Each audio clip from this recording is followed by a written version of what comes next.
Magandang hapon sa iyo, JC. Wala po si April ngayon at si Harry Bayona ang makakasama niyo at magbibigay ng ulat panahon.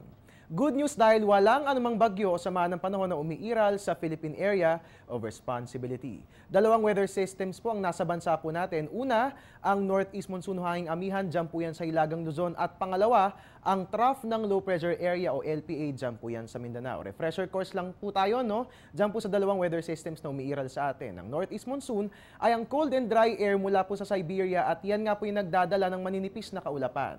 Ang trough naman po ng LPA, ang extension ng clouds ng isang LPA na nasa labas ng ating bansa.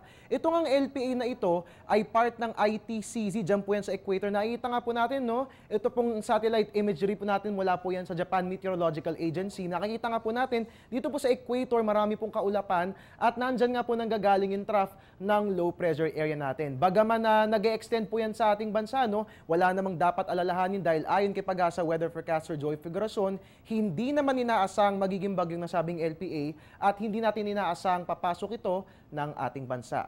And given na said weather systems, narito nga pong maaasang lagay ng panahon mamayang hapon. Dito po yan sa Aurora at Quezon, asahan po natin ng moderate to occasionally heavy rain showers and thunderstorms sa posibleng magdulot ng flash floods and landslides. Habang dito po sa Cagayan Valley at ganun din po yan sa Bicol region at ganun din sa Davao region, asahan po natin ang light to moderate rain showers and thunderstorms. Dito po sa Cordillera, ganun din sa Ilocos at asahan po natin ang light rains. Habang dito naman po sa atin sa Metro Manila at sa natitirang bahagi ng ating bansa, asahan po natin ang isolated rain showers and thunderstorms na posibleng maranasan natin ngayong hapon o gabi.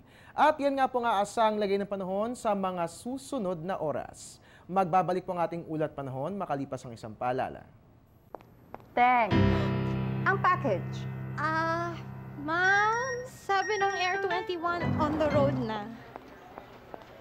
Ano, Teng? Ang package. Ma'am, sabi ng Air 21 na receive na. Okay, very good.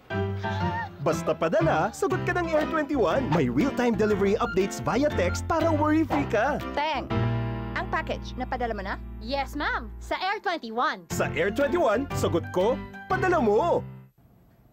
At para nga naman po matulungan po natin yung mga kababayan nating nasa lanta ni Bagyong Yolanda na mabilis na makabangon, tayo nga po yung magsasagawa ng offline trabaho sa darating na December 15. Ito nga pong offline trabaho natin ay gagawin, dyan po yan sa Quirino Grandstand, Rizal Park, Manila. Again, ito po yung ulit bukas lang, no, para sa mga Yolanda survivors. Para sa mga job openings at iba pang katanungan, pwedeng bisitahin ng website na offlinetrabaho.teleserve.ph. At kaugnay po niyan mga kababayan, no, taang Air 21 po ay nagsasagawang muli ng relief drive at tayo nga po ay tumatanggap ng mga donasyon na makatutulong sa ating mga kababayan na ganap ng trabaho. Ano nga ba yung ating mga tinatanggap? Mga luma pero magagamit pang office clothes. Ganon din po yung mga office shoes at ganon din kasama po niyan ang mga office accessories. Para po sa inyong mga donasyon, pwede po i-donate ang mga yan sa Air 21 outlets na malapit sa inyo. Simula po yan December 9 hanggang December 13, 2013.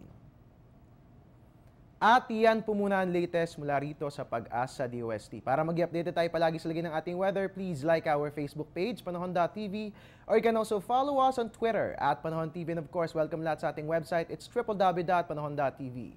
Ang tabayanan po susunod kong ulat panahon mamayang alas 3 ng hapon. Dito lamang po yan sa Telebisyon ng Bayan. At your service po yung weatherman, Harry Bayona, back to studio.